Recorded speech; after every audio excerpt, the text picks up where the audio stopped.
I am going to beat you into the living death.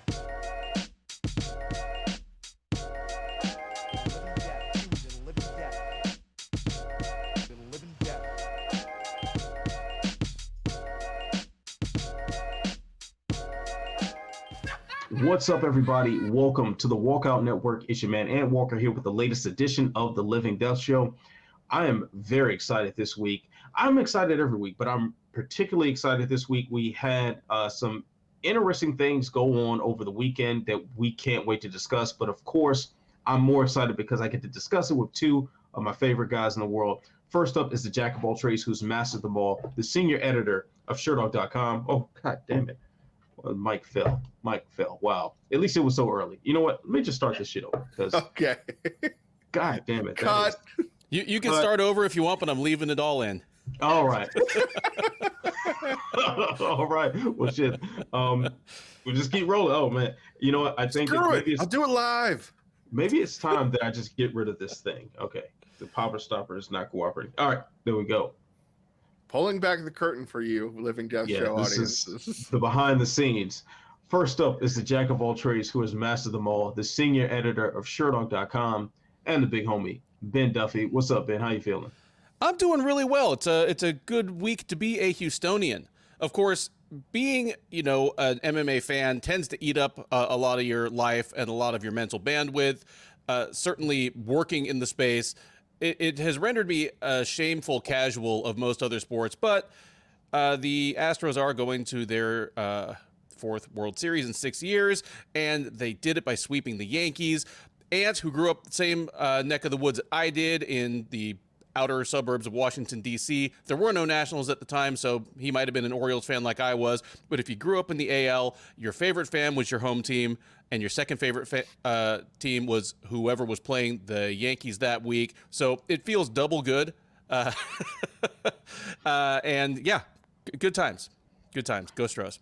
Yeah, I'm sure that will be, cast a cheating light on in a couple of years. So I wouldn't get too excited in Houston. Yeah. So got some Belichicking going on down in Houston. Here's the one championship of baseball teams. Just interesting to see what new way they figure out to kind of foul things up.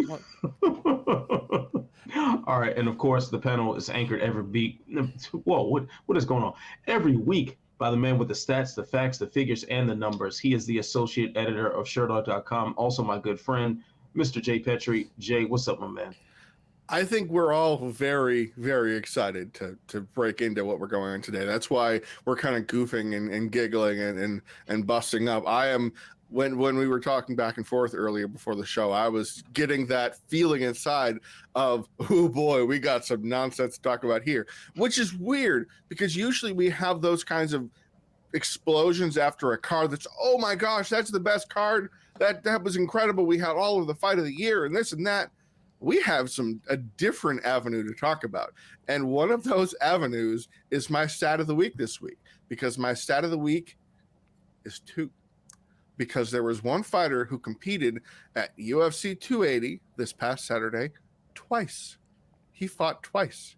Abubakar Nurmagomedov fought and defeated Omar Makhachev.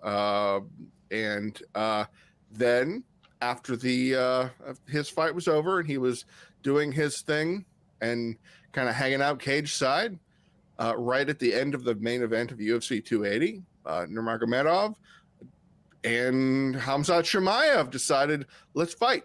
So Nurmagomedov fought twice. On the second fight will not go in his fight finder. I'm sure that would tick a lot of people off, for all the no contest, whatever you want to call it. But we got a lot of nonsense to talk about today, boys. Were they fighting over the best seat on Ramzan Kadyrov's dick? Well, his kids are around, so I don't know. It's like, well, you get the shaft, I'll get the head. No, you get the head, I'll get the shaft. Well, the head is not safe seating because that dude ain't circumcised. So there's, you got the sock, you're going to slide right off the end. Well, at least, with the shaft, at least you have, you're just going to fall into the lap. So, yeah, pretty safe there. But I can't imagine it's that big anyway. So, well, a lot of people seem to fit on it. Oh man, you know what, Jay? I thought when you said the stat of the week was going to be 2, I assumed you were going to discuss the number of finishes on the card because there were 4 finishes, 2 submission and 2 knockout. And let's dive deeper into that because UFC 280 was something that was very, very highly anticipated. This was the buzz of the MMA world for obvious reasons with the card, with the lineup the way it was, and what a lot of these matches meant for the implications of the division and just entertainment's sake. But how did it deliver when all was said and done with that amount of decisions and a couple of fights that kind of were pedestrian? What do you guys feel from an entertainment standpoint, 280 live? Go ahead if you got thoughts, Jay. I have thoughts. Well, first of all, I had massive technical difficulties. I was covering 280 for Sure Dog on play-by-play, as I usually do. And I had major technical difficulties after the Caitlin Chookagian fight, by the way. And put your computer to sleep. My whole internet, man, like the whole, I think the whole neighborhood lost it. This was a real crazy thing for about an hour and a half. So I missed the entire Dariush. I missed from about the midpoint of Dariush, which was almost exactly 2:30. I missed the entirety of O'Malley Yan, and I missed Aljo versus TJ. And I came back as the post-fight interview, as I saw Aljo was parked in front of DC. So I had to rewatch all those things as I'm sitting there, heart beating out of my chest, going, I got to cover these things. I'm working right now, but I have nothing to. What am I going to do? And I end up coming back and catching it. Now, here's the thing. I caught up on everything, so we're good to go. I didn't think this card was very good from any perspective. And let me explain. Islam Makhachev beating Charles Oliveira was a major, massive, significant happening and a very big turning point for the lightweight division. And we have definitely going to talk about that. But everything else didn't really seem to have a satisfactory conclusion in all of the fights that mattered.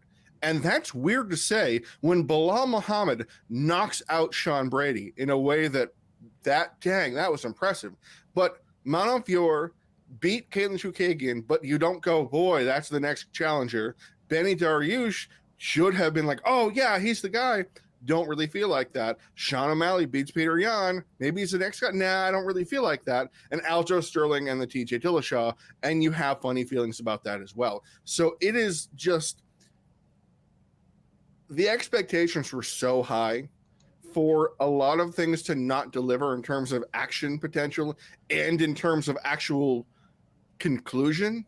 It feels like there are more questions than there are actual storylines to come from this event. And I would have never expected that. I would have thought this is the kind of event that at the end of it, we know who's next in line for this, that, and the other thing.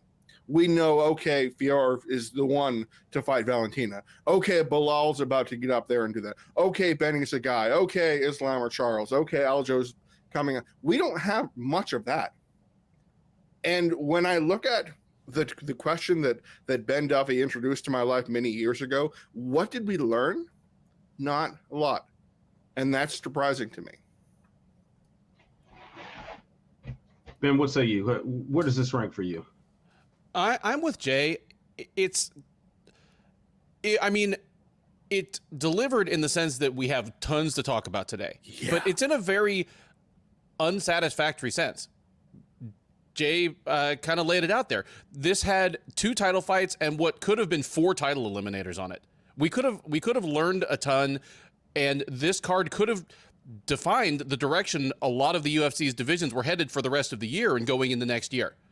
It could have created storylines that would have made the regular old fight nights between now and the next couple of tentpole events just more meaningful because it would have put them in context. But instead, a lot of divisions were just kind of left in limbo. And Jay pointed out we had a couple of results that were flat out controversial. We had others where the result wasn't controversial, but nobody really put a stamp on the proceedings. Some of those title eliminators don't feel very eliminated. So yeah, it's an interesting card, but ultimately a really unsatisfactory one. And through none of the UFC's fault. I mean, we're normally quite willing to jump on the UFC when the matchmaking doesn't make sense, but here they laid out everything just about perfectly. It was an incredibly well-constructed card, and just a bunch of shit went wrong. And in some cases, you can point to exactly whose fault it is, and in others, it's just the chaos that happens in MMA sometimes.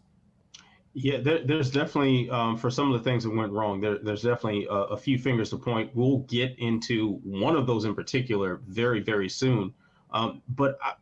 From my viewpoint, UFC 280 delivered, but not necessarily because it was so entertaining. I think for me, it's more so this was the first event that I got to watch live in a very long time.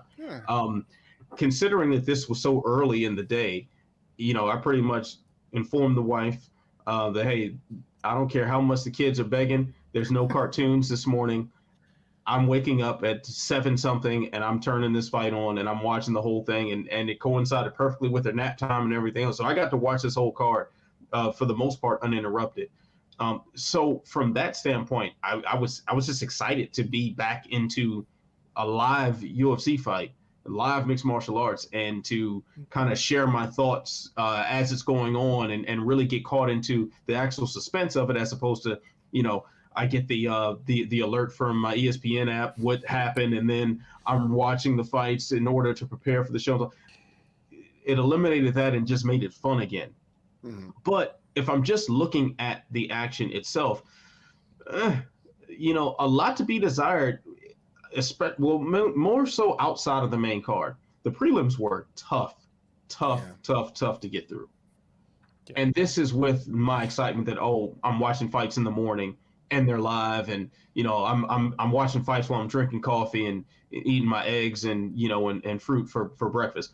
Like, that was it's disappointed in that sense, because there were a lot of times where like the fights just kind of stalled out, and they just these lulls in action. And then when you get to the point where if you're tweeting along as you're watching, or you're just following the timeline, when everyone's making jokes about how the judges are really earning their paycheck that night, it's a rough one.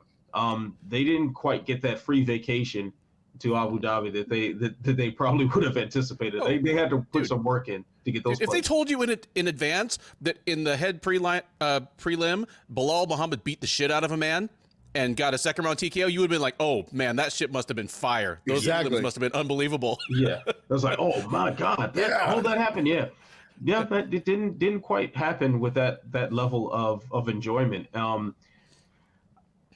I don't know, and this is, and like you said, Ben, it's not the UFC's fault. Like, this happens. This is one thing that happens when you have live sports. When you have actual competitive sports, sometimes the results aren't necessarily the most crowd pleasing. Sometimes the results, they just need to happen.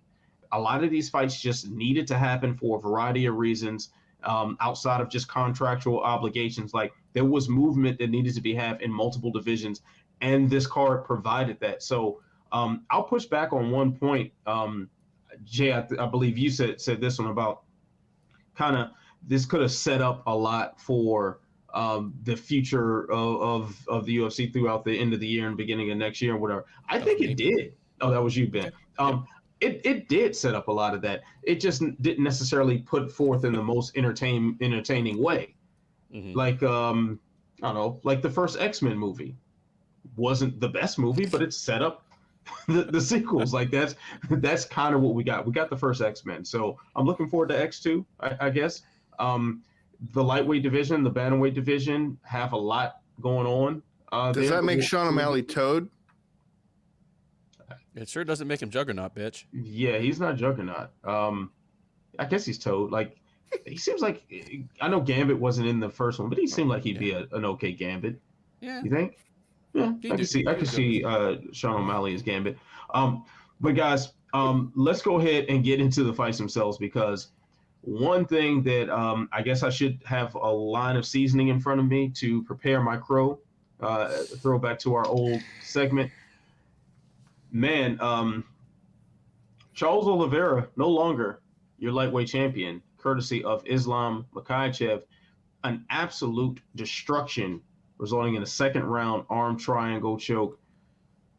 I mean, this was Khabib 2.0. Like that's what it looked like. Khabib in his corner. Fantastic evening for him, coaching as well, by the way. But guys, who's going to dethrone Makhachev? Well, right before Duffy builds up a well-deserved pat on the back, head of steam, all of the above, I would like to say, and this is also a gift for the audience, I was this close to putting the Eating Crow segment in this show this week because of how much crow I'm going to consume after Ben Duffy tells us why he was so right about the main event of 280. Yes, Ben. Floor is yours. I mean, I'm not going to sit here and brag on like picking the favorite and getting it right.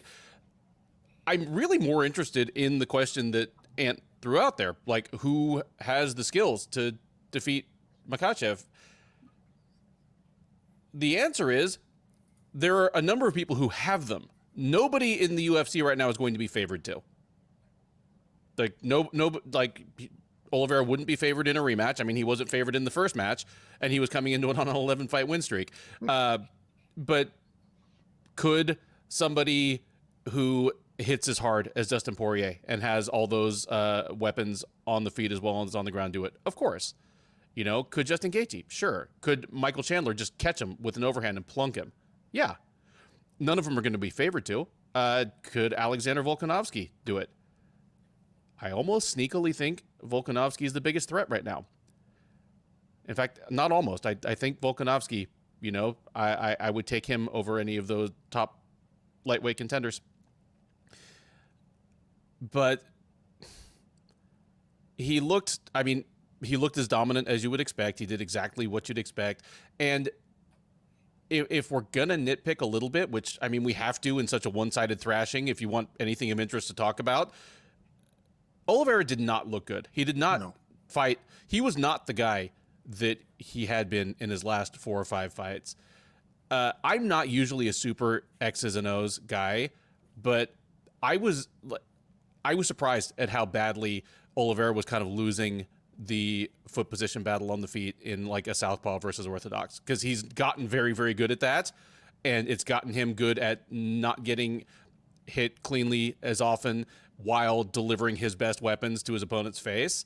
But Makhachev just came in looking as though he had really, really drilled for a stand-up battle with Oliveira, and Oliveira had not done the same. So if he comes back better prepared and he is with a fantastic team, there's no reason they can't go back and fix those things. You know, he has a good chance in a rematch, but I wouldn't favor him. It's real tough, guys. I mean, Duffy, you have a very good point. It did look like Oliveira basically hadn't drilled much in the way of Muay Thai or any other significant striking this camp. And that was odd to me, that he looked out of, this is a guy who outbrawled Dustin Poirier, Justin Gaethje, and Michael Chandler. And he looked out of place on the feet against Islam Makhachev, a guy who is not known in any regard for his stand-up game. It is, at least as it has been displayed to us, just a little bit more than a means to an end. It is a distance closing, have enough respect, but not be able to do anything noteworthy of it outside of, again, as I said last week, the one-hitter quitter he had on Gleison Tibau, which to me was an outlier. That wasn't this is what Islam can do. This is okay, Gleison Tibau is a post-USADA, aging, his name is a lot longer than Gleison Tibau kind of performance. And it's really telling when Oliveira looked so uncomfortable. I couldn't figure it out. I honestly couldn't figure it out. He never got into first gear, let alone getting out of first gear like we always talk about, that fighters sometimes coast, where he was getting boxed up. He got dropped in the second round by a shot that he would have eaten like a bowl of acai. It was just a weird kind of performance for Charles Oliveira, who relishes that kind of the car crash, so to speak, of the two offensive forces crashing together. And this wasn't that. Of the names at current lightweight, I would favor Michael Chandler over the others because of his own wrestling prowess that he has coming into it. Poirier and Gaethje both have their own wrestling chops too, but we've seen them get run over by Khabib. We've seen them get run over by Oliveira. And I think if that's going to happen, Islam's going to run them over too. Whereas Chandler, he got knocked out by Oliveira. He didn't get taken down and club and subbed. He got pounded out in the first 25 seconds of the second round in a slugfest by Oliveira. So I think Chandler right now, because I don't know if Beneil Dariush, for all of his incredible talents, which he's got, we're going to hopefully talk about him soon. He's a stud, doesn't seem to have enough offensive tools to push back the oncoming Islam, in my opinion. And then you go down the rest of the division, you go, yeah, I don't see anybody, Damir Ismagulov after 6 more wins, maybe. We'll see. Jalen Turner. Makes weight. Seriously. And Rafael dos Anjos, probably not anymore. But theoretically, the old version of RDA. Exactly. Like that kind of meet in the middle and be a brick wall to not be taken down. Yes. But no, otherwise. I don't know. Ant, what are you feeling? Because I'm not feeling Volkanovski other than his wonderful low center of gravity, but I just picture the ground exchanges from Ortega that he survived. But that was because Ortega, whatever you want to say, Makhachev's bigger and arguably more savvy at not opportunist moves, but setting up the finisher, and that's it. And I'm not sure, but anyway, what do you got? Well, I'm in full favor of the UFC getting its true school promotion going and having Volkanovski step in the cage and they do a face off and they hype up the next fight. I think that's something that needs to be done a lot more often. I am not a fan of that matchup at all. I think if we're talking about Oliveira winning Saturday, Volkanovski versus Oliveira sounds a lot more sensible to me because we're talking about a former 145er when he could make the weight, fighting the 145 champion. That makes a lot more sense to me than a big 155er fighting a guy coming up from 145. And a guy who's small at 145, like when you talk about height and stuff, he's kind of like a micro version of a featherweight. We're not even talking about a lanky, taller guy like a Brian Ortega, somebody like that, or Max Holloway, who just occupies a lot of space and can blow up between camps. We're talking about someone who really is a small guy. I don't like it. From an X's and O's standpoint, he might be the best threat, but that's not saying much. I think the problem is he fights so similarly to Khabib that we don't have all the evidence we have is that you fight this style and you lose. You fight a guy who fights like this and you don't have a path to victory. The closest we got is a round from McGregor where Khabib seemingly took off. We had, earlier in Makhachev's career, a couple rounds that he dropped. But that's kind of inconsequential at this point.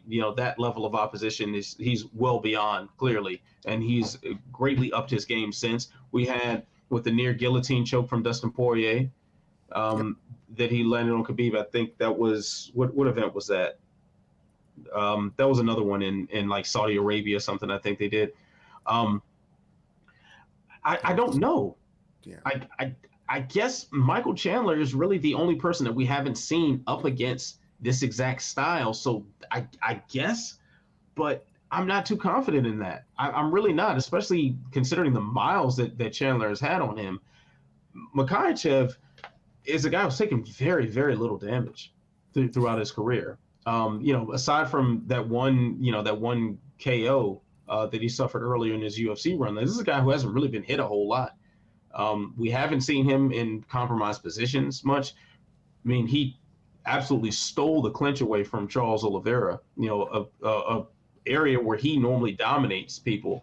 He used that to his advantage and, got that hip toss. And I think that's kind of the breaking point for Oliveira, who, by the way, I think just wasn't properly warmed up. Like he just didn't go in there with the killer instinct. Maybe it's a result of the crowd or, the whole atmosphere. He came to Abu Dhabi a lot later than a lot of people thought he should have. So I'm sure there's some other outside factors there, but I'm not seeing a real threat to Makhachev right now. I don't. And it's kind of scary / funny. You know, we just literally just got past the Khabib era. Like we just stopped thinking about Khabib as the current lightweight champion after Oliveira does his thing for a couple of wins. Like we just got that memory out of our brains, and now we're right back in there. Just replace it with his cousin. You know, same barber, everything. Just replace it. So I think Makhachev is probably going to hold on to this for quite some time. I think my almost stat of the week this week was going to be 19, because 19 significant strikes. That's what Charles Oliveira landed. It's hard to figure that out. It feels like he didn't land that many. But Oliveira landed 19 significant strikes. And why is that even more significant? It's the most anybody's landed on Islam in the UFC. 19. No one hits this guy. Yeah. I think when you talk about someone like a Dustin Poirier or Justin Gaethje, I think those two names in particular, Michael Chandler, I guess we could put on this list, but we haven't, like I said, we haven't seen Chandler against this sort of style before. Like, they had the tools to beat Khabib.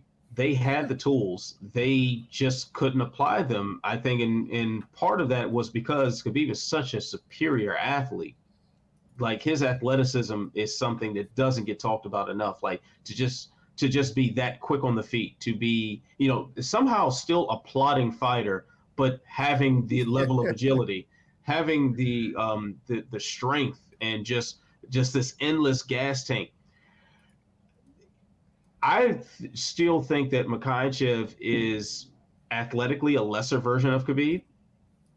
And maybe one of those two guys, if you put them the days they fought Khabib in the cage with Makhachev, that slight difference in athleticism will start showing itself at some point. But I kind of think we're past that point for either Poirier or Gaethje to start showing it. I mean, Gaethje in particular has taken a world of damage. Hasn't looked the same since winning the interim title. Like he hasn't really had. I mean, they had the Chandler fight, which was fun, but hasn't really had that stamp performance. Like, yeah, this guy's back at it. Poirier, I don't know. I want to see how he bounces back after losing to Oliveira. But man, this is another guy who's taking a lot of damage, a lot of mileage on him. Speaking of Oliveira, taking a lot of damage as well. So I don't think he quite looks the same going in there in a rematch, even if he retooled, even if he warmed up properly. And what's tough for the division is the logjam of contenders is still surprisingly massive. And I say that despite the fighters in the top 5 who have basically all coming off of losses. The winner of Poirier Chandler, which is at the beginning of November, will either be Poirier, who will have won his last fight because he lost the one before to Oliveira, or it'll be Chandler who put the foot into Ferguson's face, and then if he beats Dustin Poirier, would probably be closer in line to a title shot than Beneil Dariush. Just the way that the top 3, the top 5 has that lockdown. But Volkanovski up there too makes it so you wonder, hopefully Islam will be active so we can have these questions answered. Because the biggest question I still have, and this is one like I said that, I have more questions and I didn't learn a whole lot. One of the things I expected fully to learn from the 280 was what will happen when Islam gets tagged cleanly. Because Oliveira, for all of his whatever you want to talk about him, has become an accurate and powerful striker, and not just one hitter quitter. It'll be combination 1-2 coming up the middle, knee, step in, knee, elbow. It'll be just these kinds of things, and it will make Makhachev have to react. That never happened. So therefore, I still don't know what's going to happen when Makhachev gets hit by a Poirier, a Chandler, a Gaethje. And I had hoped to be able to know, to then be able to say, okay, when he runs up against a heavy hitter with better takedown defense or whatever. But now I look at this fight and go, I thought Oliveira had all the tools to win this fight. And now I look at this and I go, boy, oh boy, everybody at lightweight is screwed. It's so funny how those perceptions change based on that one kind of performance that should have answered the questions I wanted. Yeah. I mean, and despite whatever maniacal Twitter rants he's going on right now, Conor ain't the guy. Yeah. So certainly not the guy. All right, fellas, so let's keep things pushing here. I mean, we could talk about that fight all day, and quite frankly, I wish we had time to keep talking about it, but we've got another title fight to discuss. Aljamain Sterling, still the bantamweight champion, a absolutely crushing TKO over the former two-time champion, TJ Dillashaw. In the co-main event, I mean, a shoulder injury very clearly going on with Dillashaw. Apparently he couldn't hit mitts backstage in his warm-up. I actually did see a video of him hitting pads at some point, but if I'm remembering correctly, he didn't throw with that arm. He was throwing punches with the good arm and kicks. So take that for what you want. But anyway, very clearly something wrong with Dillashaw's shoulder contributed to the loss. Should this fight have happened? No, it shouldn't have happened. And in the wake of this, I saw quite a few people, including people who I agree with on a lot of things and whose opinions I normally respect, praising Dillashaw for this, like saying what a gutty performance it was, how admirable and even heroic it was. I don't see that at all. I see this as kind of selfish and destructive. It would be one thing if his shoulder had popped out 5 days ago. But this is something that he explicitly said has been going on since April. And in his own words, the shoulder popped out a good 20 times during his training camp. Now, part of that is just the natural Dillashaw, oh, that guy didn't really beat me thing that Dillashaw has in spades. Like he and O'Malley could compare notes about that. But if there's any germ of truth to this, even if the April injury wasn't as severe as he wants us to believe, and even if it didn't really pop out 20 times, if this was a known issue coming into this, to the point that they warned the ref in advance that it might happen,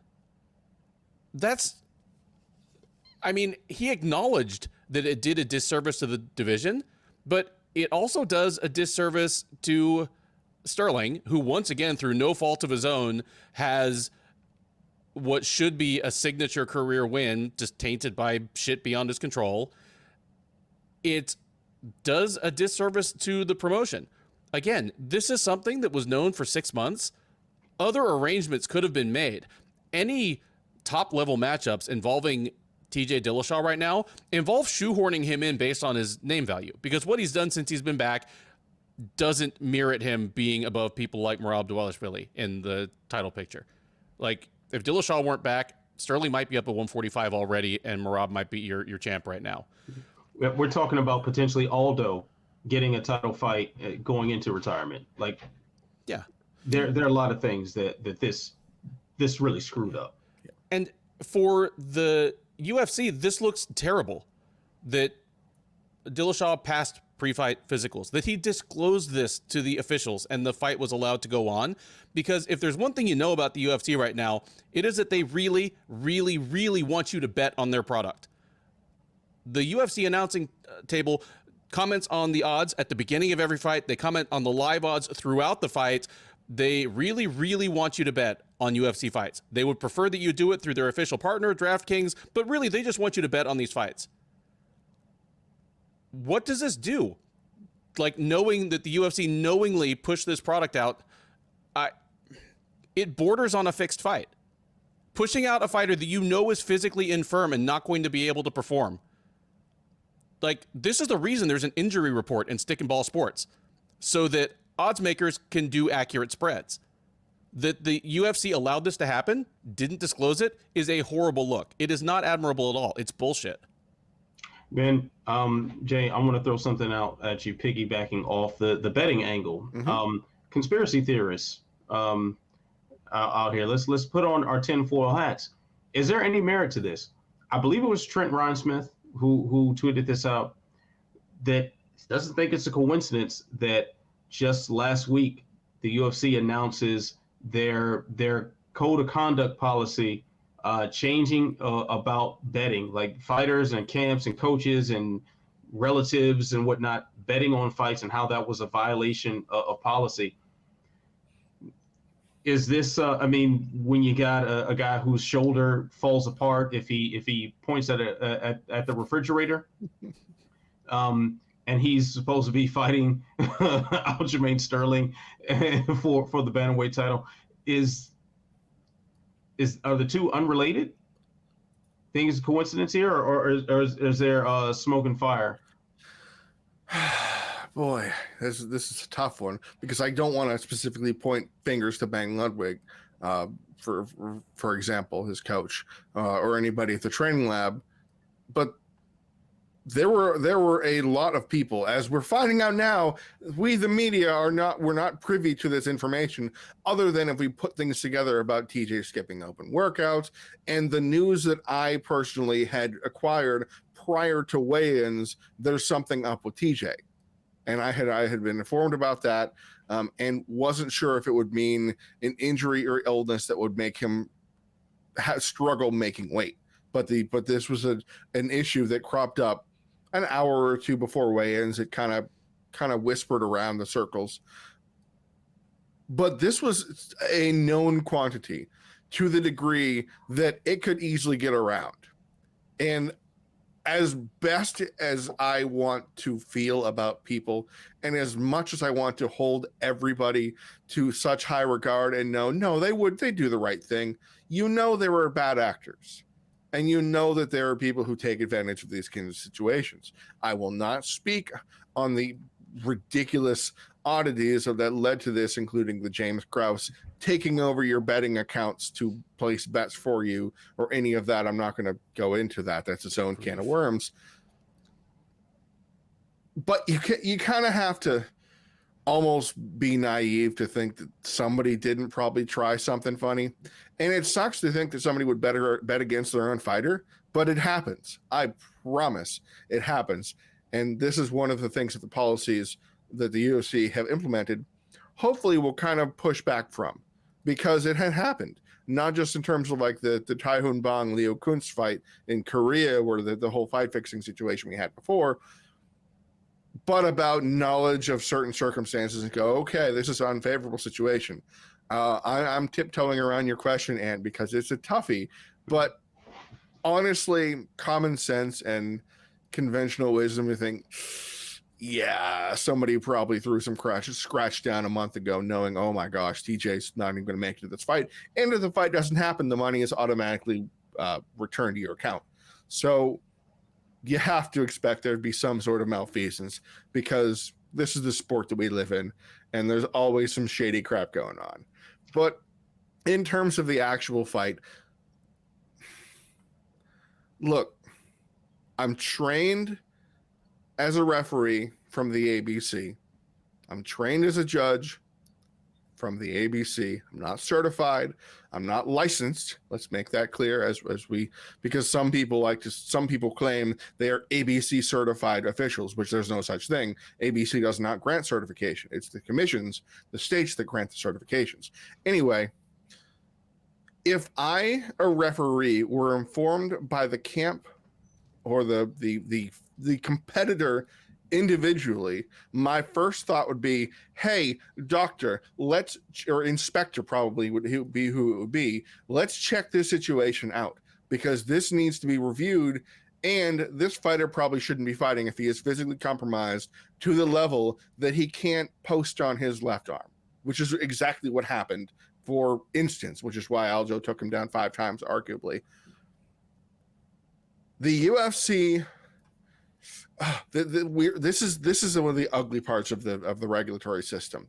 There is a UAE MMA federation of sorts that exists out there.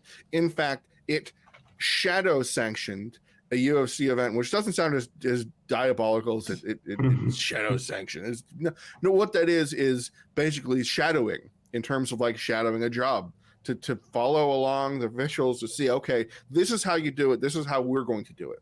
We don't believe UAE Federation was sanctioning this specific event by itself, which means In the absence of federations of commissions, the UFC acts as its own regulator. Mark Ratner usually takes charge of these situations, brings over officials or regulators or whomever, and sometimes we'll bring in local officials to handle things. Like, for instance, Lucas Pisaki does a lot of Europe and Middle East things. So does Dan Muvahedi. Mark Goddard's all over the world, and Jason Herzog is the best, one of the, if not the best ref in the business. For this fight to happen was a monumental failure in procedure and regulation, to the degree that I actually can't believe it, because it wasn't a secret. It wasn't like oh yeah, I had staff illiterati. It wasn't even like that, which, you go, that's weird. It was, hey, I have a fundamental injury in my shoulder that makes it so I can not move it right.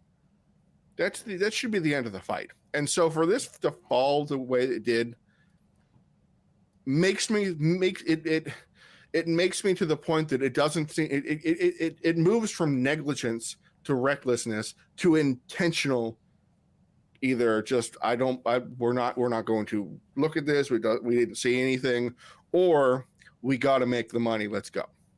And neither are good.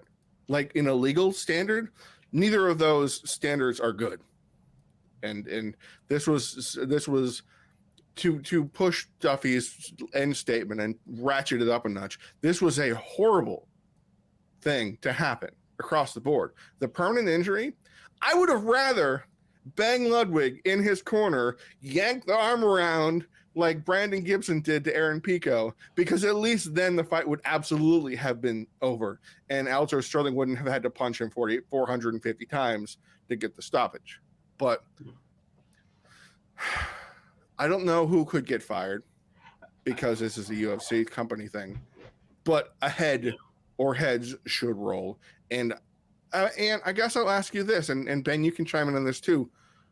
Where does the buck stop in this situation, and who should take the fall? Who should fall on the sword?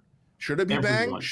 Yeah. Everyone. Okay. Yeah. Everyone should take responsibility for this one. First off, TJ Dillashaw, probably the most excusable person in this whole scenario, because he is a fighter, meaning that he is not risk adverse the way we are risk adverse. This is someone who for a living puts his life on the line for a paycheck. Like, that's just the nature of being a professional fighter. So I'm willing to excuse him to an extent, but at the same time, he acknowledged the selfishness of literally holding up the entire division for a suicide mission. Like, this was kamikaze fighting right here. There was no conceivable way that he was going to beat Aljamain Sterling with one arm. Like, that's lunacy.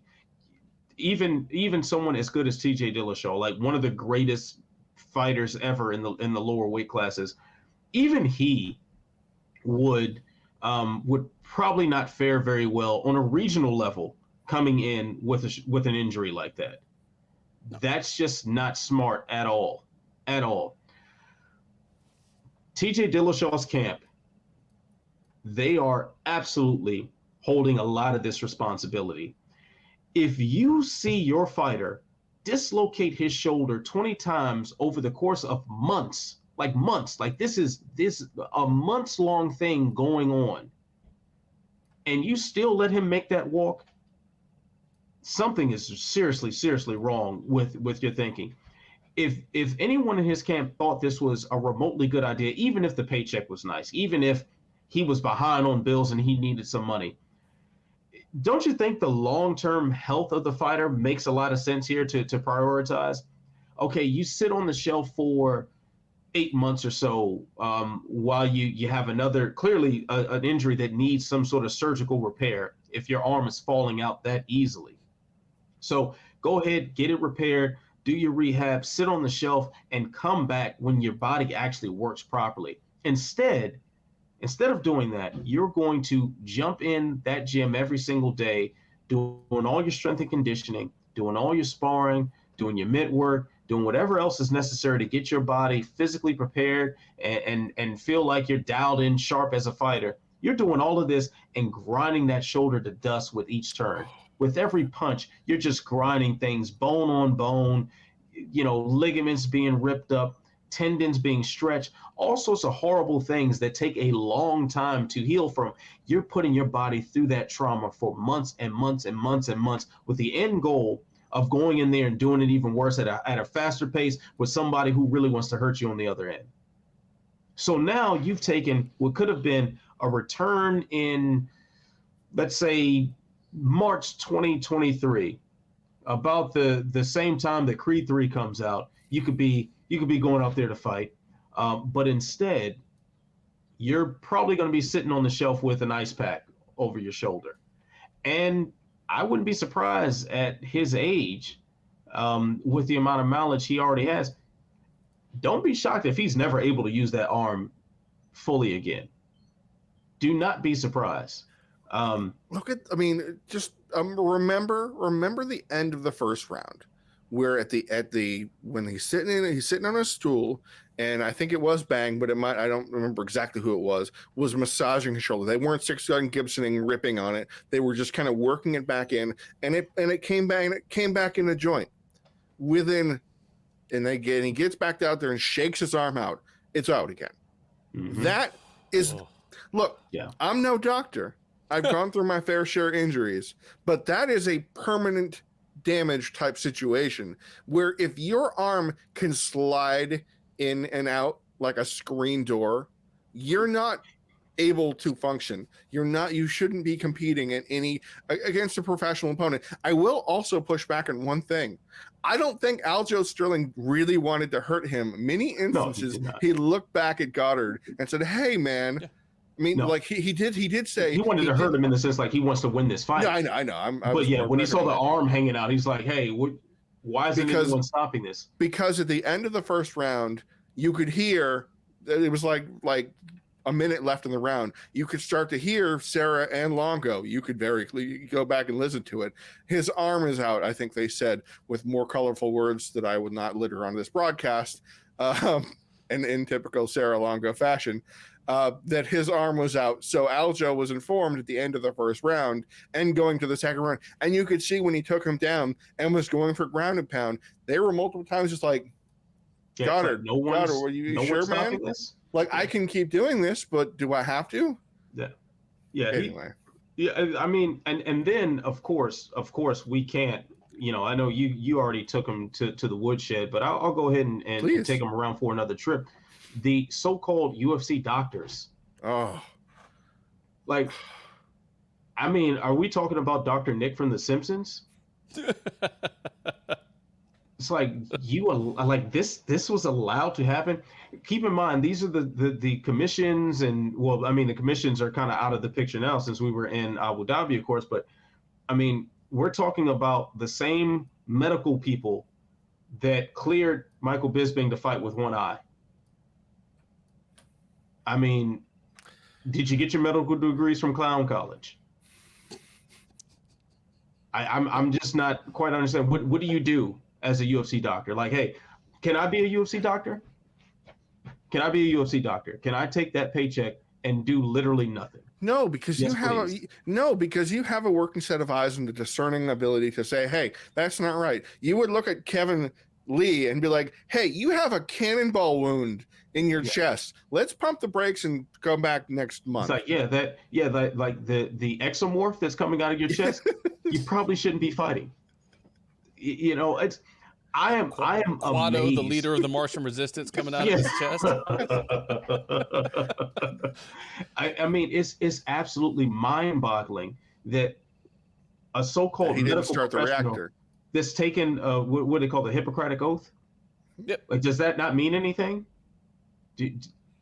They did a lot of harm by letting that go. They did a lot. Absolutely. Like that's seriously life-altering harm, and not just in the sense like, okay, you're in a fight and you're going to get hit in the head and that causes long-term damage. Like, no.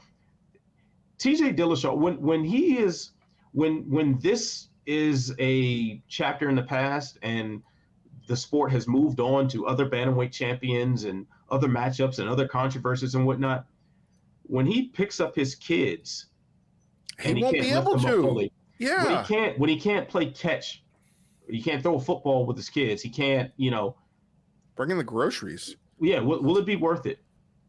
That's a very, very serious question to answer right there. And then will he be able to look at the people around him and think they had his best interest in mind? Now, I know him and Dwayne Ludwig have a very close relationship. I'm sure he does with Calavito as well. And both of those men, consummate professionals, and they're incredible at what they do. I've had one or two conversations with Bang Ludwig. Seems like a good guy, and I know he genuinely cares about TJ Dillashaw.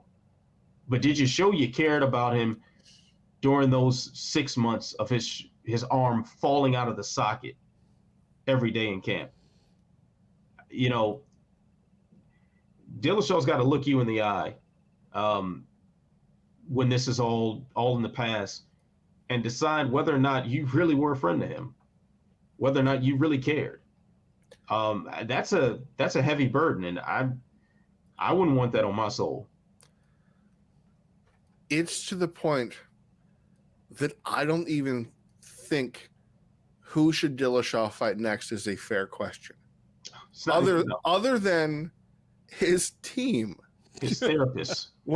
Seriously, Carl, like combat athletes assume the risk in competition, but they're not medical professionals, so they can only assume the risk that is foreseeable. And yes, they know that certain things are going on, but it's also the medical professional's responsibility to say this is actually a real serious problem that can lead to this, that, and the other thing. So there's a liability question too. But I know we are way over, and that's okay, because I'm really enjoying this. TJ did himself irreparable harm to a reputation that was already in tatters. Like, this is a guy who said on the press conference, a cheater's going to beat you. So, like, he is wherever the heel world that he is already in, and the EPO and the situations he's going on, all of the controversy. This is the stock downest of moments I think that anybody could have, because now when you have to apologize for losing, not because you lost, but because of the fact that you were the circumstances that led to your loss, and not set up to legitimately compete. No, yeah, exactly. No, exactly. When you have to apologize for that, do you think that Rob Font is going to sign a deal in 9 months to say, yeah, I'll fight TJ. I'm sure that's going to work out just fine. Or Pedro Munoz or something. It feels like he's radioactive again. And he just got through that. I don't understand. I really don't get it. The mentality of a fighter, I don't know, and that's okay. But there has to be some kind of live to fight another day mentality, but apparently not.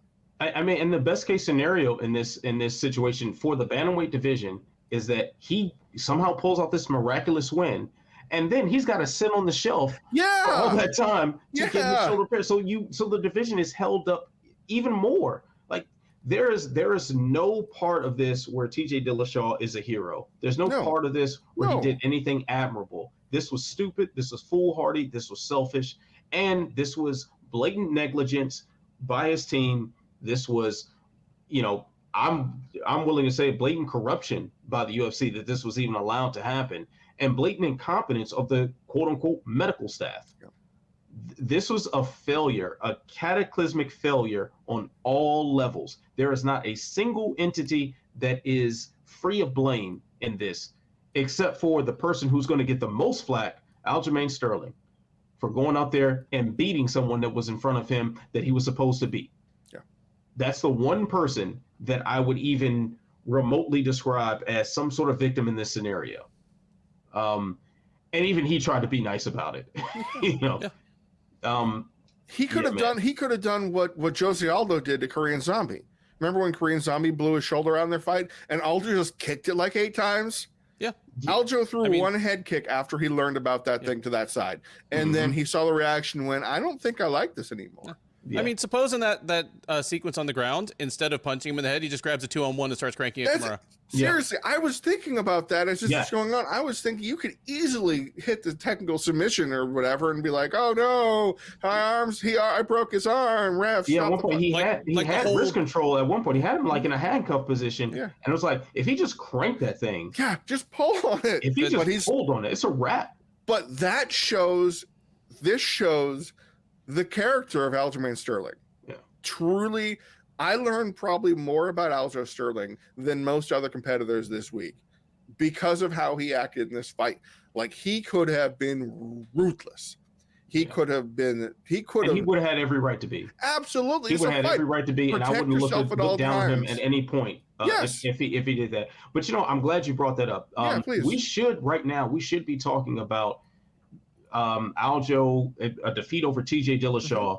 And where does he lie in the all-time bantamweight rankings? So that's what we should be talking about. But I'm gonna pivot just slightly here. Please, yeah. Getting to the character of Aljamain Sterling here. I mean, last week I was killing Aljo, and I will gladly do it again if he he says some of the dumb things he was saying on Twitter. And quite frankly, Aljamain Sterling says a lot of really stupid things. Like he says a lot of really, really dumb things. And I always feel a slight, I feel like a disappointment with it, because my interactions with him, like he's like seems like a genuinely good dude, and I've had several pleasant conversations with him in interviews and stuff, and he seems like a good guy. He just says some bonehead shit sometimes, and it just makes me scratch my head. I'm happy to see him do something that's morally good right here. I'll give him credit for that, and I hope that we can have that conversation after his next title defense of where he lies as far as all-time bantamweight champions and whatnot. He deserves that conversation, because say what you will about whatever foolishness he's aligned himself with over the years, the guy's an incredible fighter, and a guy who has been perpetually underrated throughout his entire UFC run. So I want to have that conversation about him someday. So hopefully his next opportunity will provide that. And perhaps that opportunity will be up against the winner of the third fight up on the card, Sean O'Malley, with a split decision over Petr Yan. Before we get into some of the X's and O's in this and what it means for the division, gentlemen, what were your scores? I scored it off the top of my head. I remember scoring the first round for Yan, the second round for Yan, and the third round for O'Malley, with the first round being really the swing one for me. What was your scorecards, Phyllis? I'm going to have to defer to Mr. Duffy, because this is when he. You were out of commission at this point. I scored this one 30-27 for Petr Yan. I thought the first two rounds were pretty uncontroversially rounds for Yan. I have no problem at all with giving the third round to O'Malley. Like, I gave it to Yan in the moment, and might have been unduly swayed by his burst of offense at the end, because he had O'Malley pretty badly hurt within the last minute of the fight. But even rewatching it, which I've done, I still score it for Yan, but it was a razor close round. But I think the most favorable scorecard you can reasonably give to O'Malley is 29-28 Yan. And while MMA Decisions isn't infallible, it's just a bunch of dudes like us that watch a lot of MMA and generally have an idea what we're watching. It's a pretty good hive mind usually, and it was unanimous for Yan. And it wasn't like 8 people unanimous, it was like 25 people unanimous. I mean, this is one of those things where I disagreed with the decision when it was read, but I wasn't mad at it, because watching it in real time, there was a lot of momentum shifts during that fight. And I think also too, and I did acknowledge this on Twitter at the time, I think there's a lot to be said about expectations going into the fight. Yes, that helped. It's very difficult to separate what's actually happening from what you expect it to happen, which then I kind of wonder, like, well, what did the judges, as far as, of course, the judges will be people who are tuned into mixed martial arts and at least understand the sport of what they're watching. But this is one of those scenarios where you almost wish the judges weren't like fans of the sport, or followed it as closely. They just trained and they just understood martial arts and understood fighting. Because if you take all of the expectations of O'Malley out, or lack thereof, against someone like Yan, what would you get? Would you look at it the same way? And that's a question I couldn't answer for myself. So I don't know if that played into my content with the decision, though I disagree. But I mean, O'Malley at the very least proved himself to be clearly among the elite in the division. So we can't take that away from him at all. I will speak on something that you just touched on here, because this is something I evaluated personally after the judge training course, in that the expectation of success, if you believe that one fighter is going to so clearly dominate and another fighter overperforms relative to your expectations, and you favorably score it for that fighter because you expected them to get washed out, then it could cloud your judgment. Like, I wondered that. I've looked back to previous fights I scored for Sherdog. I scored Valentina Shevchenko versus Tyler Santos in favor of Santos. Did I score an early round in her favor because she did well against Shevchenko and nobody else has, or because Santos won the round? So it's a tough thing. I don't have an answer, and I don't have a conclusion, and I don't have it turns out that 19% of the time I actually no, it's a judgment call. But it is one that I did consider when I watched the fight later. Is O'Malley really doing well, or is he just doing well because I thought that Yan was going to slaughter him? And he's holding his own. Is he holding his own enough to pass, or is he doing enough? Ultimately, when I watched it later, I didn't submit my score because I watched it later. You can't send in scores when you're watching live.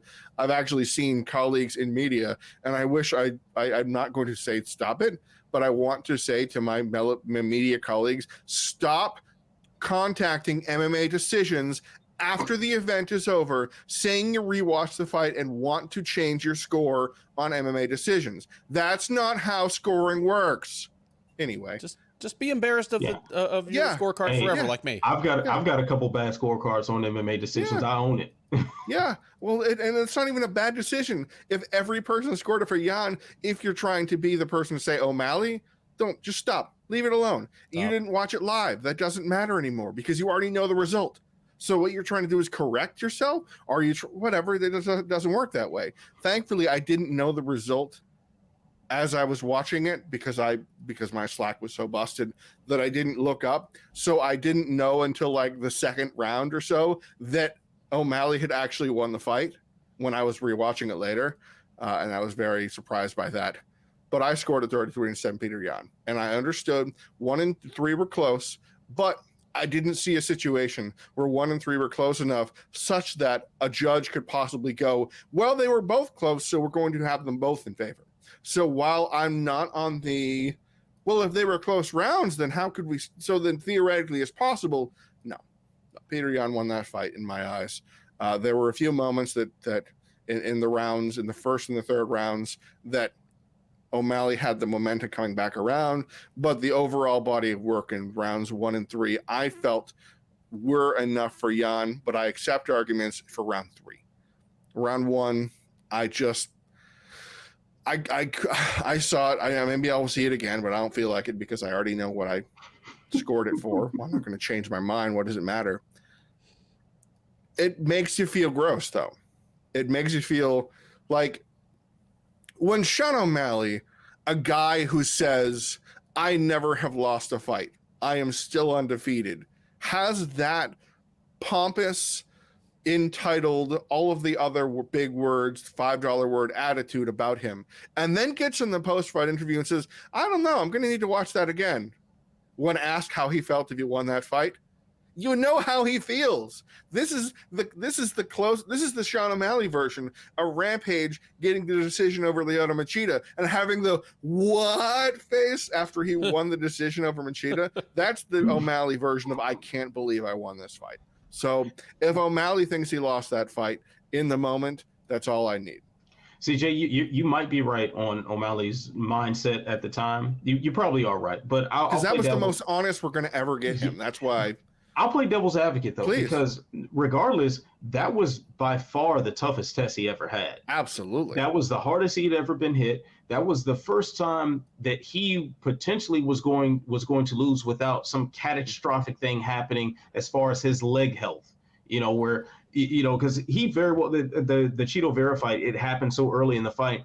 It's very easy to rationalize like, oh, I'm the better striker than him. This if we happen to do this again and I check the kick, oh, I got him. Like that's not that far as an intellectual standpoint you can have, and it makes a lot of sense.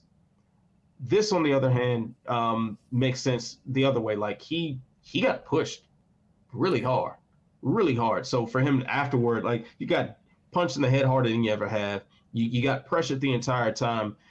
You got your shots off, and he probably went back to the corner thinking, I don't know who won that every time. So, I mean, clearly the most honest that he ever has been, and probably ever will be, in a post-fight interview. But I'm not willing to just say like, oh, he for sure knew he lost, because he knew he got tested, and that might have been enough to be. I mean, it's a wake-up call for this. It was a humbling moment, sure. Exactly. I'm okay with that.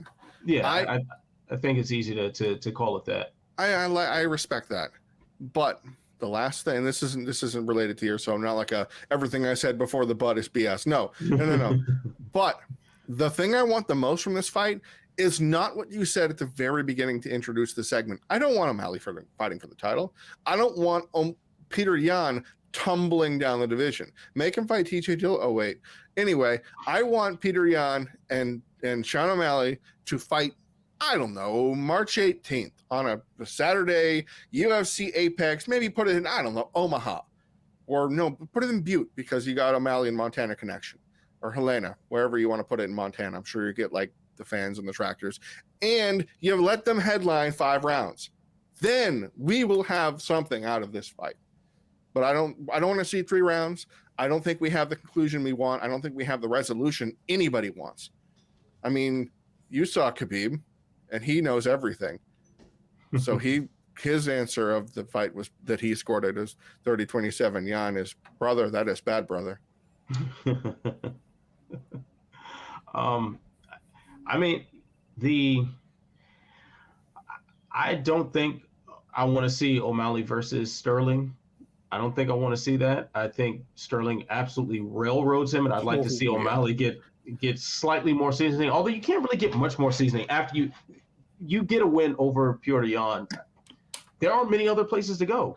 See also Manon Fior beating Caitlin Chookagian. Do you fight down to Alexa Grasso? Yeah. It doesn't make sense. Yeah, it doesn't make sense. For O'Malley, it wouldn't make sense. And even for the UFC, it wouldn't make sense. I mean, they put a lot of promotional muscle behind this guy. Yes. Which means he's definitely fighting for the title next. What am I thinking? Of course he's fighting for the title. Of course he is. Yeah. Despite the fact there are plenty of names, including Cheeto Vera, who has a very clear win over O'Malley that's standing right there with his hand raised, ready to go. So, Duffy, question. Yeah. Who's next for Aljo? Probably O'Malley. Yeah. I had that uncomfortable feeling in the cockles on my chest, somewhere in the subcockles. It's why, of everybody involved, this iffy decision does as much of a disservice to O'Malley as anybody. Because as both of you have mentioned, O'Malley has star potential stamped all over him from the moment he got to the UFC. The UFC has been very aware of it. This is a promotion that's always looking for the next McGregor, and O'Malley is the closest thing the UFC has to it in terms of dazzling striking ability, just that sort of voluble arrogance and wit, and the crossover potential to become a star outside of the sport. He's got it. And fate has conspired to force the UFC to roll him slower than it otherwise might have. He has hit bumps along the road. He had that loss to Vera that, it was due to a leg injury. It was due to a leg injury that it was inflicted on him by Vera, so it's not that controversial, but it forced, because Marlon Vera fought Jose Aldo in his very next fight after that. So if O'Malley beats Vera and he fights Jose Aldo, we have a whole different story of Sean O'Malley right now, because that's way too much too soon. O'Malley gets his fucking face punched in, and hype train over. Yeah. Then he gets, instead he has to come back slowly.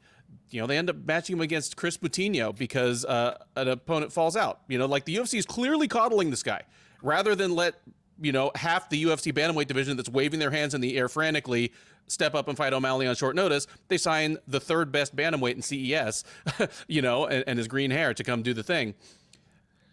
He finally gets another marquee matchup in Pedro Munoz, and it's the perfect matchup at the perfect time because Munoz is a former top contender who's in a miserable slide. I mean, he lost something like 4 in a row or 3 of 4, and his ratio of name value to threat to O'Malley is perfect, and the thing is over in seconds on an eye poke. So again, the UFC can't really vault him to a title shot plausibly off of that, and they have to slow things down again. And here, losing a close decision to Yan would have been great for O'Malley. Yes. Because he could have gone on, been like, I beat that guy. Yan was scared of me. Give me 5 rounds. I would have knocked him out. Give him to me again. I'd knock him out. Yan gets quietly pissed.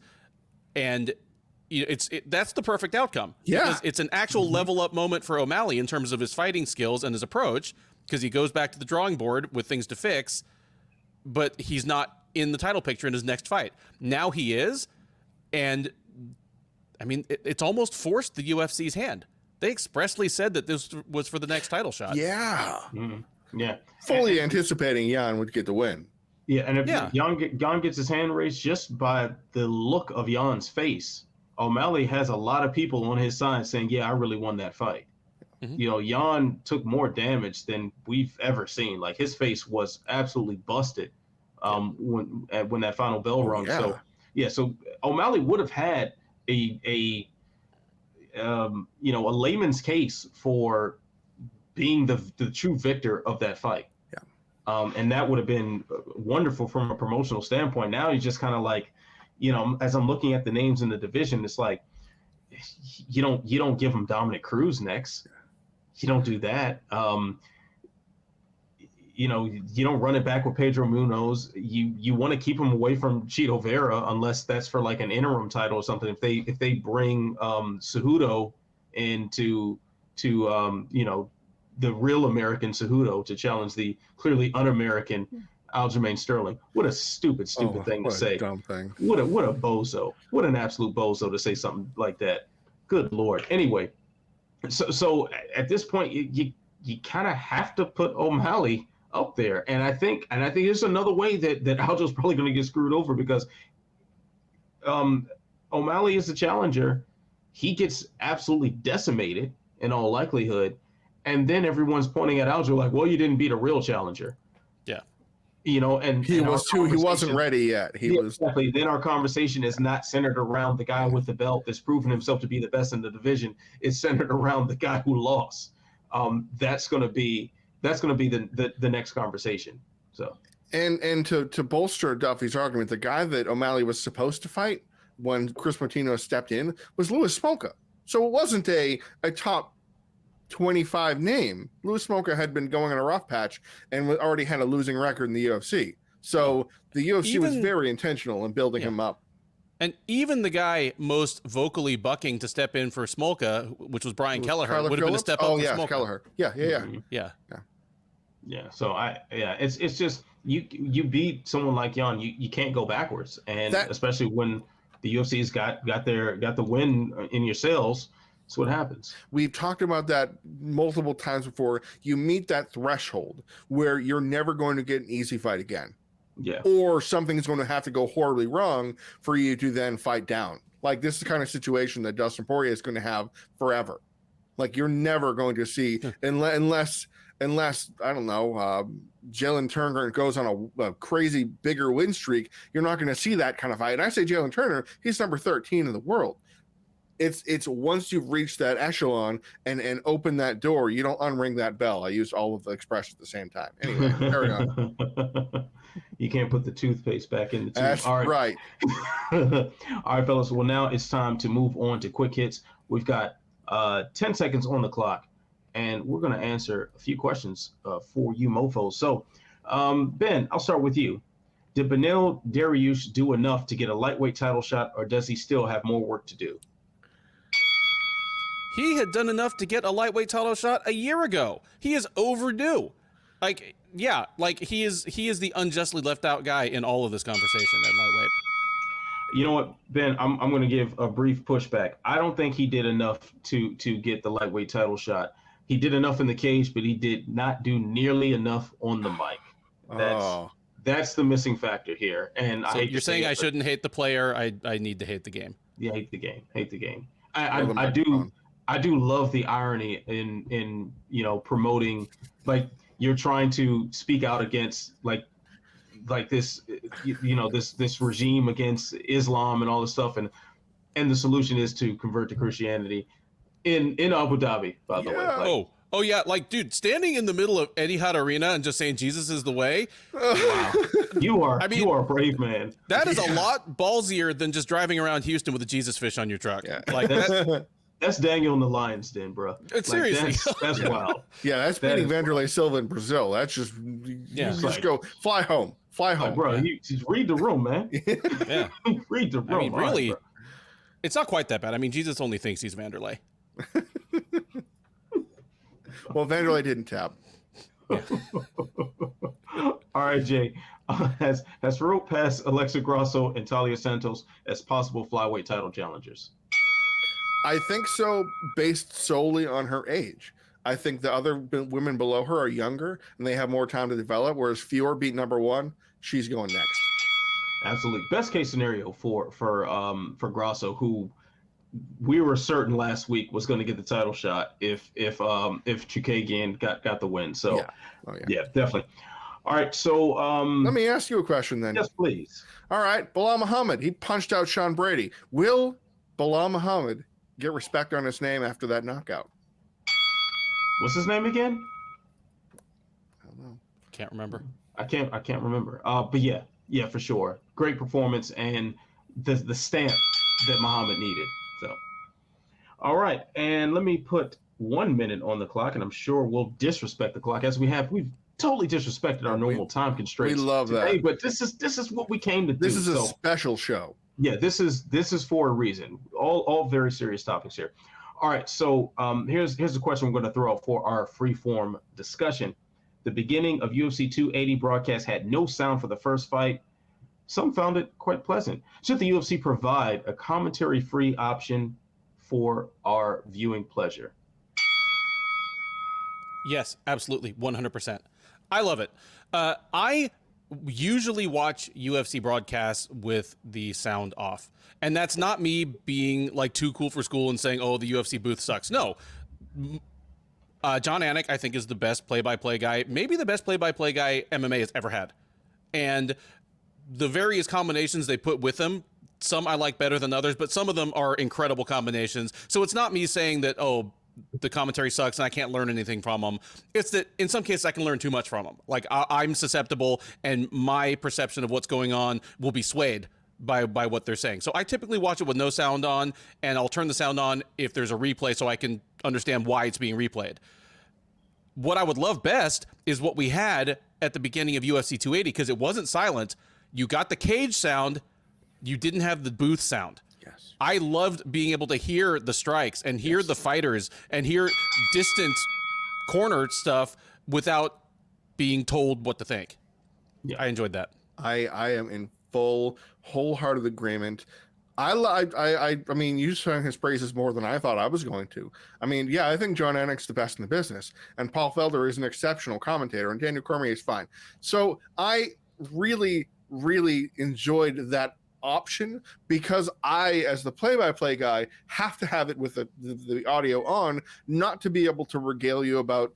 Sometimes I'll have fun in the play-by-play and write about how Daniel Cormier and Dominic Cruz are arguing about shorts as the fight's happening. I do sometimes enjoy those kind of those asides, but crowd noise and chants and the sound of impact and a Mark Coleman screaming in the corner, so I'll have to be able to add that to the play-by-play experience. Whereas without the commentary, it was just fine, and I would not pay extra, but I would be okay with that. And I say that with all due love and respect to Jon Anik and the team. And Brendan Fitzgerald's great too. Yeah, absolutely. Yeah, UFC has had some snafus in the booth, but Jon Anik is certainly not a part of that mix.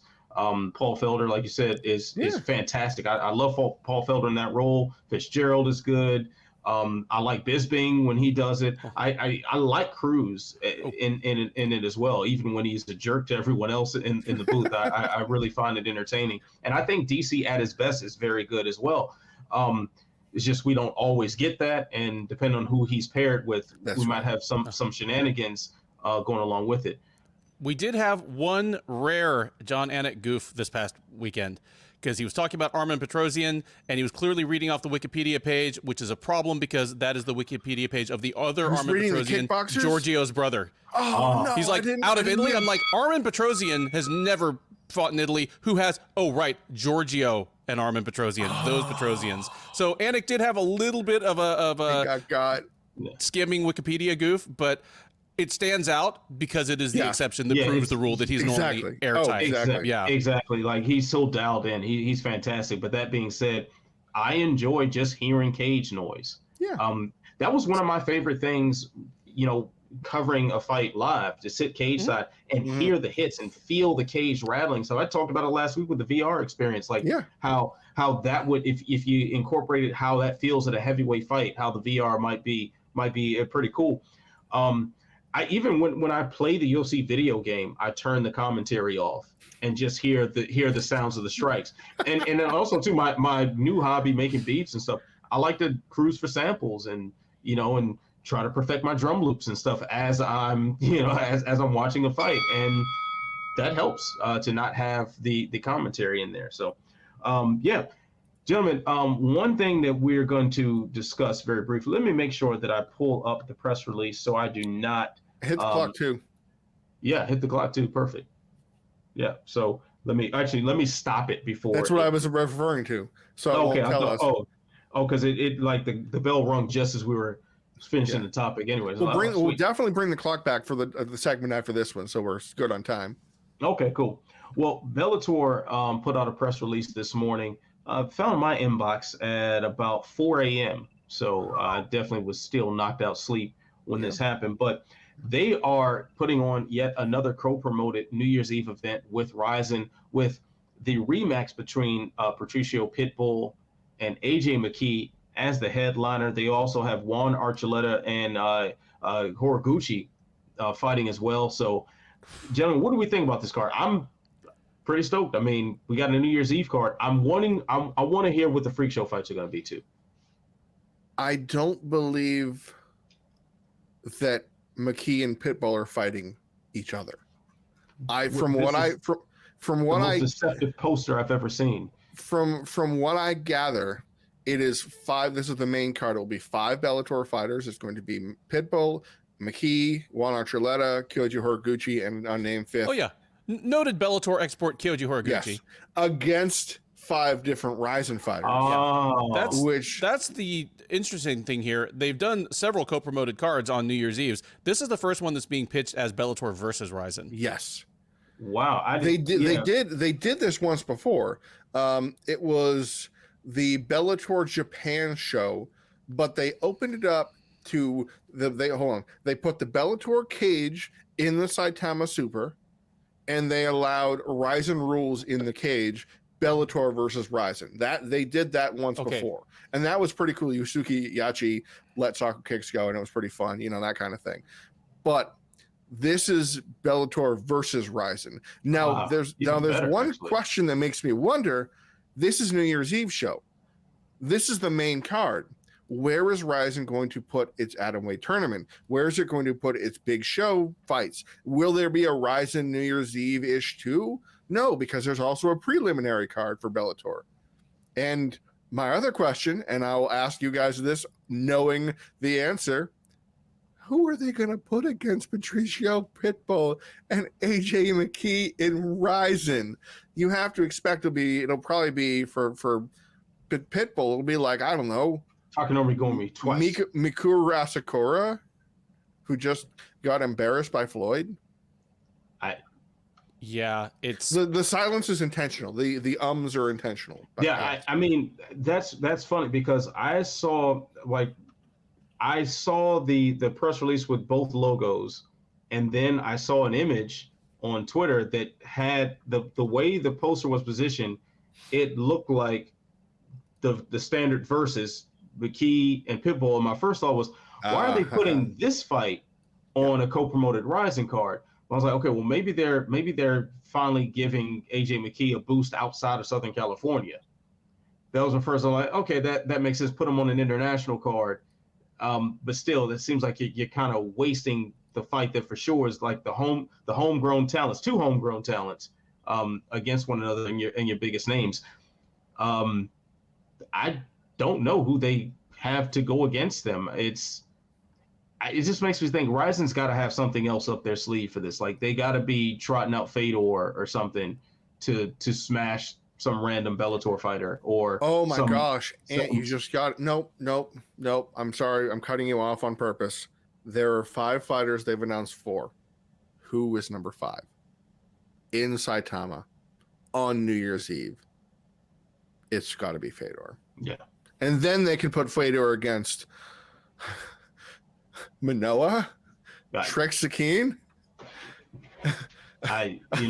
Sudario. Maybe I was gonna say, like, could Sudario like just ruin Fedor's retirement fight? Oh.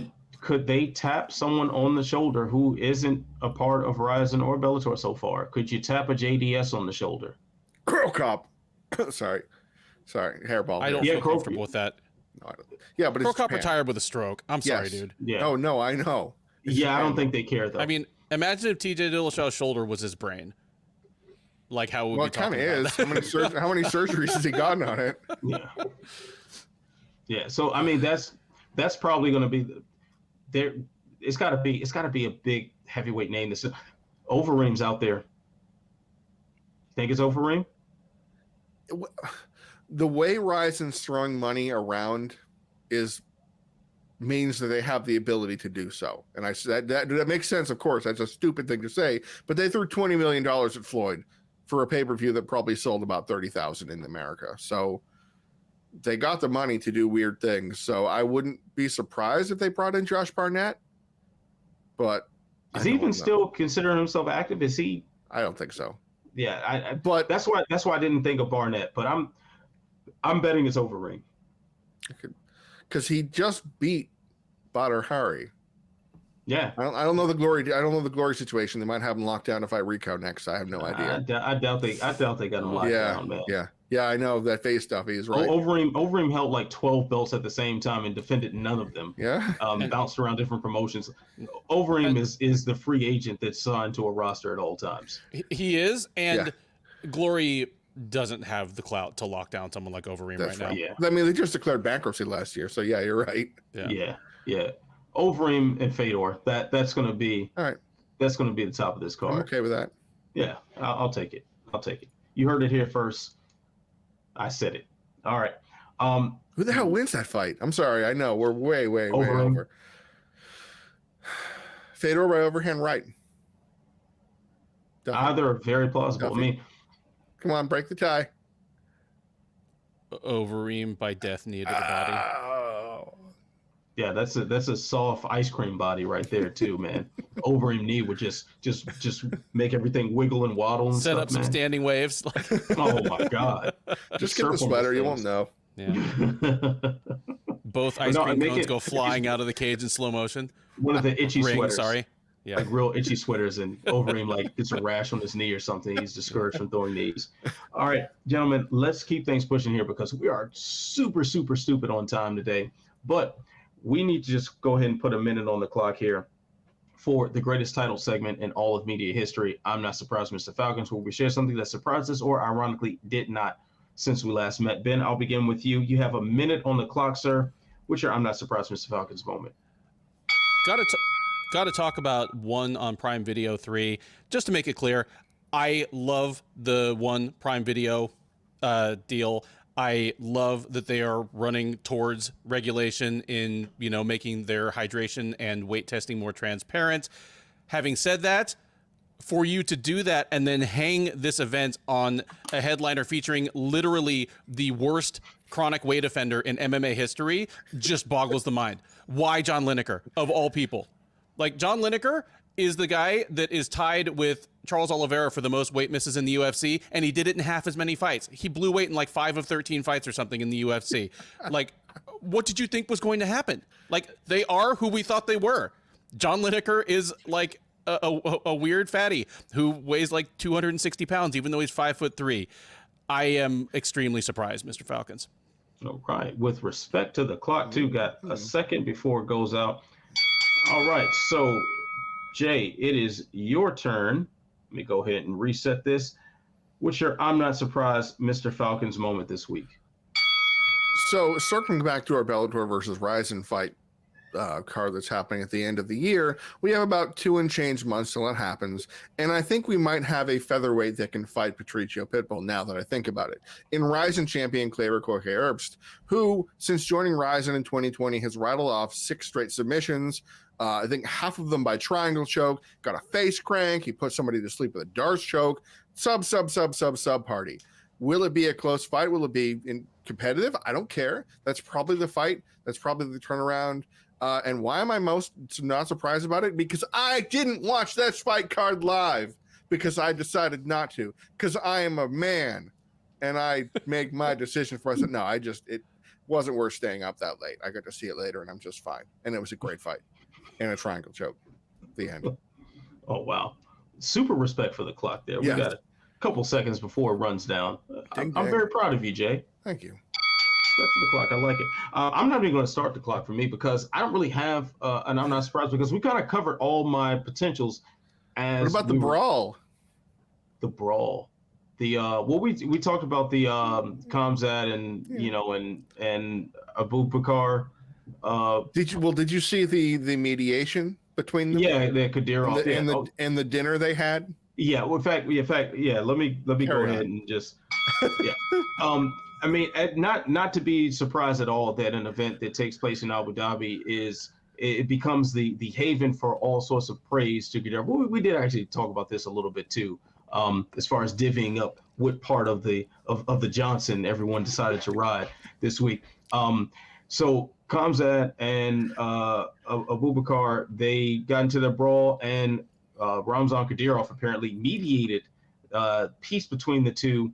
And there's been a lot of jaw-jacking between their respective camps over the last several months or so. And I guess the same man who told Khamzat that he was not retired told him, you guys are getting along, and there was a dinner and everyone had the same beard and it was wonderful. So, and then all this just, I don't think the UFC even cares who they're doing business with at this point. It's just all sorts of horrible folks. And I don't even want to talk about it anymore because they suck. So blessed are the peacemakers.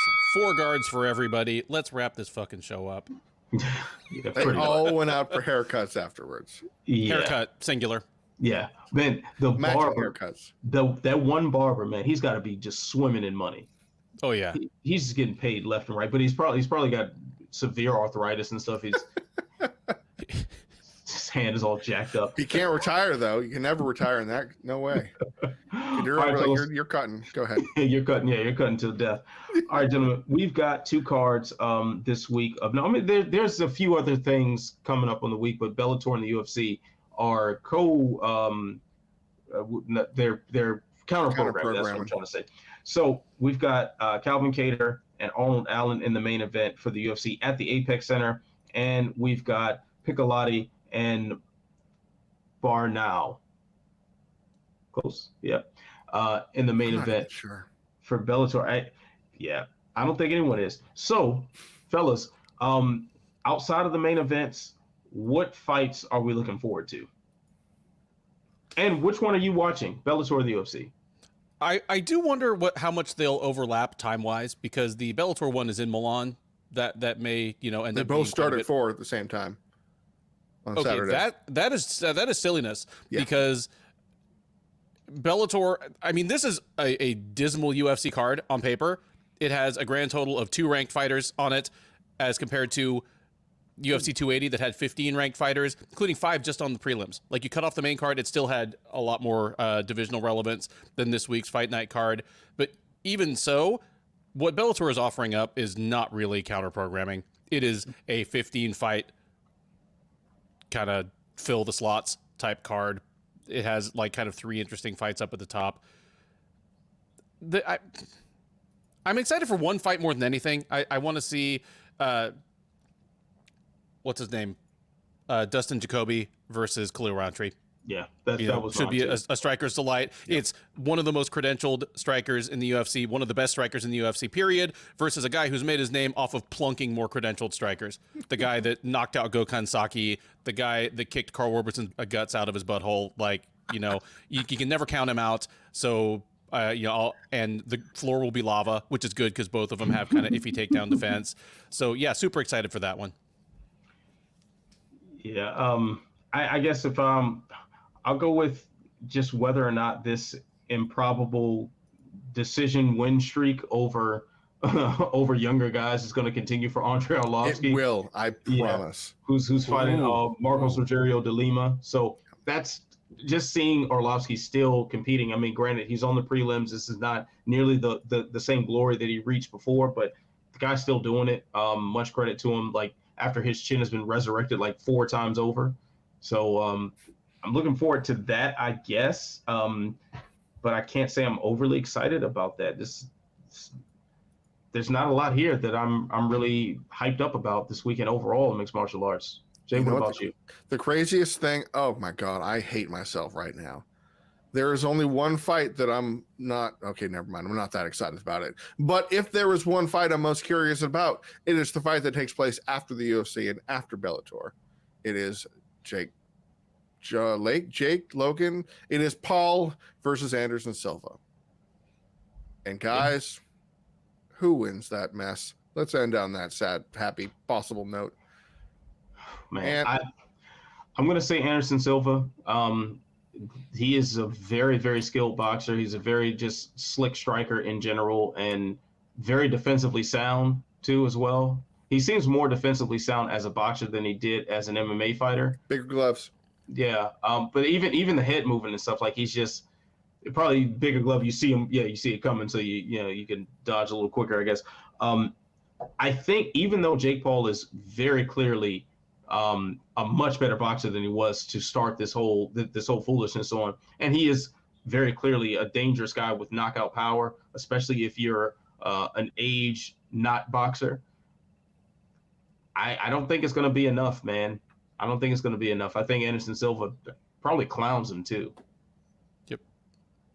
Yeah, I'm here for it. What about you, Ben? Well, I mean, I said when they announced this, and we had kind of a lengthy talk about it, everyone that Jake Paul has beaten so far has been, there's 3 things: much older, much smaller, or barely trained. And they've all been at least 2 of the 3. Anderson Silva is much older, but he's not going to be especially smaller, and he is the farthest thing from barely trained. He's actually more proven as a boxer than Paul is. I think that spells bad news for Paul. I'm not saying it's going to look exactly like Conor versus Floyd, but all the people that said, well, Conor hits super, super hard, counting out the fact that the best boxers in the world failed to hit Floyd Mayweather cleanly for 20 years, it's going to be a little bit of that here. Like, Paul has power, but he's going to struggle to put it on Silva's chin. I love it. All I have to say, and I guess I'll take us home, is that I haven't decided if we're going to go like a Silva TKO in 6 or later, or just that he rides out the decision to give the fans a fight because money talks and that Paul brother walks. So I'm going to go Silva by decision that is much more lopsided than the scorecards give, if that makes sense, because we know how these things work. I agree with you, and the reason why is because Silva seems to like the guy so much. I think it literally just boils down to that. Yeah. I mean, again, stitching back to Floyd has been cordial with these Japanese guys until they try to make it nasty, exactly. and then he just puts it not even into 5th gear, he puts it into like 3rd gear and destroys them. Silva has been just so chummy, like hanging out with Chael, and being so just so lovey-dovey with Paul. I think if Paul wants to make this an exhibition where he does actually try and see what he's got, Silva's going to beat him by decision. If Paul tries to get inside, mug, dirty box, starts, shoulder checking him and pulling on his head and stuff, Silva's going to crank it up and it's going to get ugly. Yeah. I think Paul is getting finished late in the fight regardless. I mean, Silva has, as you said, he's taken a liking to opponents before, and in mid-fight has like pitied them at times. Like, this is the guy who felt pity for Rich Franklin as he was decimating him in his hometown. Like, he felt sorry for him, so he just finished him quick. This is a guy who invited Chael, maybe jokingly invited him over for a barbecue and then kneed him in the chest. So I don't think that's going to stop Silva from doing the damage. It's just a matter of how he unleashes it. Like you said, if Paul tries to tag him too hard, he leans out of a shot and he feels the wind on it. It's like, oh, this boy got some steam. I got you. Yeah. I think that's very likely to happen. But if not, it's like he'll probably just accumulate volume, wear Paul out, and by the 10th round he'd probably be done. So I think it's 8. I think it's 8 by 3. Yeah. Ooh, then the pace might be even worse for Paul. Well, I was thinking the 6th or later. Yeah. That's why. Okay. Yeah. Probably 7th round. Then he gets him out of there. So that's my fight to watch this weekend. Yeah. So, all right, gentlemen. Well, remember, like, subscribe, share, tell a friend to tell a friend, tell that friend to tell 10 more friends. You know where to find Ben and Jay for all their fight week coverage, UFC, Bellator, and some freak show boxing going on as well. I'm sure these two gentlemen will be on all of it. And so stay beautiful, stay positive, stay sexy. I'll see you when I see you. Peace.